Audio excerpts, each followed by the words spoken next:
everyone, welcome to my YouTube channel. Today's topic is sources of constitution. इस chapter में हम ये पढ़ेंगे कि भारत ने किस किस देश से क्या क्या अपनाया, जैसे ब्रिटेन से क्या लिया है हमने, अमेरिका से क्या लिया, जापान से क्या लिया। आइए स्टार्ट करते हैं। देखिए, फर्स्ट आता है इंडियन गवर्नमेंट एक्ट ऑफ 1935।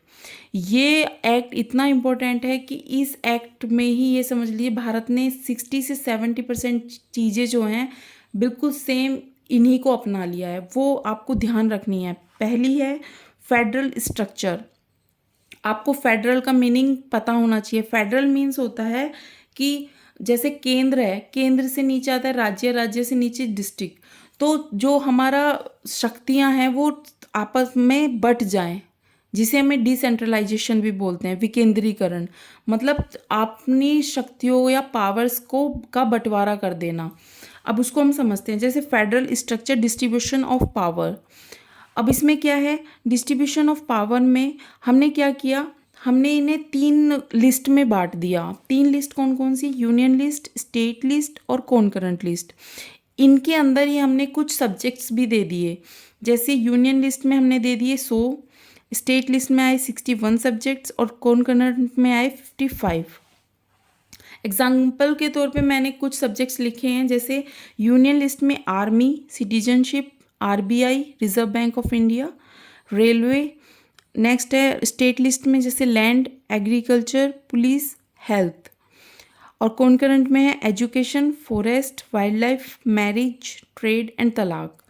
अब नेक्स्ट हम बढ़ते हैं, और हमने क्या लिया है इससे, GOI 1935 से टर्म ऑफ गवर्नर, राज्यपाल की जो टर्म है ये हमने GOI से ही ली है। और हम गवर्नर में पढ़ेंगे कि कुछ आर्टिकल इसके अंडर आते हैं, वो भी बहुत इंपॉर्टेंट है, वो हम आगे चल के पढ़ेंगे। और क्या लिया, structure of judiciary, public service commission और एमरजेंसी प्रोविजंस। ये एमरजेंसी प्रोविजंस आपको पता होना चाहिए, भारत में 3 तरह की एमरजेंसी होती हैं, एक 352, 356 एंड 360। ये हम प्रेसिडेंट चैप्टर पढ़ेंगे जब पढ़ेंगे। नेक्स्ट आता है जर्मनी। जर्मनी के को हम जो इसको विमर संविधान भी बोला जाता है, ये भी आप ध्यान रखिएगा, ये पूछ लिया जाता है कौन से जो कॉन्स्टिट्यूशन को हम विमर संविधान भी बोलते हैं, तो वो है जर्मनी का। इससे हमने लिया इमरजेंसी के समय जो हमारे फंडामेंटल राइट्स हैं वो सस्पेंड हो जाते हैं, लेकिन 2 ऐसे आर्टिकल्स हैं जो कभी सस्पेंड नहीं हो सकते, जैसे कि 20 और 21 कैन नॉट बी सस्पेंड। और ये किस अमेंडमेंट के थ्रू हुआ, ये हुआ 44th अमेंडमेंट 1978। ये ध्यान रखिएगा, कभी भी 2 आर्टिकल्स कभी सस्पेंड नहीं होते, एक 20 और 21।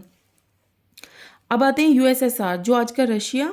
उससे हमने लिए फंडामेंटल ड्यूटीज़ और 5 ईयर प्लान्स। आपको पता होना चाहिए कि फंडामेंटल ड्यूटीज़ प्रेजेंट में हमारी कितनी है, 11। नेक्स्ट है साउथ अफ्रीका। साउथ अफ्रीका भी बहुत इंपॉर्टेंट है, ये क्वेश्चन कई बार आ चुका है कि हमने जो संविधान संशोधन की प्रक्रिया जिसे हम कॉन्स्टिट्यूशनल अमेंडमेंट बोलते हैं, ये किससे लिया है, ये लिया हमने साउथ अफ्रीका से। और क्या लिया है हमने, इलेक्शन ऑफ राज्यसभा, जो राज्यसभा के चुनाव की प्रक्रिया है वो भी हमने साउथ अफ्रीका से ली। आयरलैंड, इसको तो आप छोड़ के ही नहीं जा सकते, ये इतना इम्पोर्टेंट है, ये मुझे लगता है अगर क्वेश्चन आता है सोर्सेज ऑफ कॉन्स्टिट्यूशन से तो यहाँ से ज़रूर बनता है।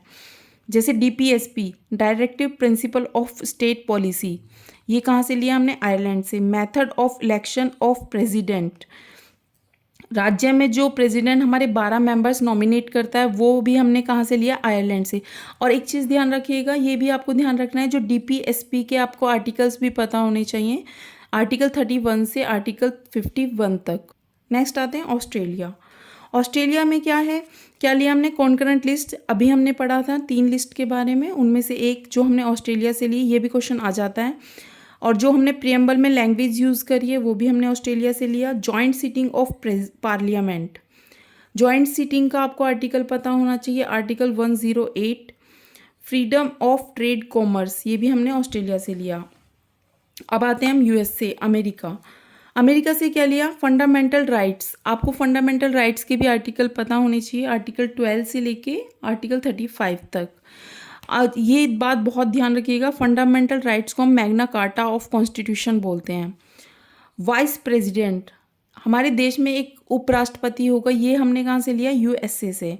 सुप्रीम कोर्ट हो, इंडिपेंडेंस ऑफ जुडिशरी, प्रेम्बल और judicial review, written constitution, supreme court, high court, removal process, ये सब हमने यूएसए से लिया है। नेक्स्ट आते हैं कनाडा। हाँ, इससे हमने क्या लिया, federation with a strong centre. देखिए कंफ्यूज मत होइएगा, हमने GOI 1935 में भी यही पढ़ा था, लेकिन यहाँ पे क्या है, यहाँ पे सेंटर मतलब पावरफुल होगा, सेंटर मतलब केंद्र, यूनियन पावरफुल रहेगी यहाँ पे, ठीक है। नेक्स्ट है advisory जुडिशन of supreme court, distribution of power between state and centre.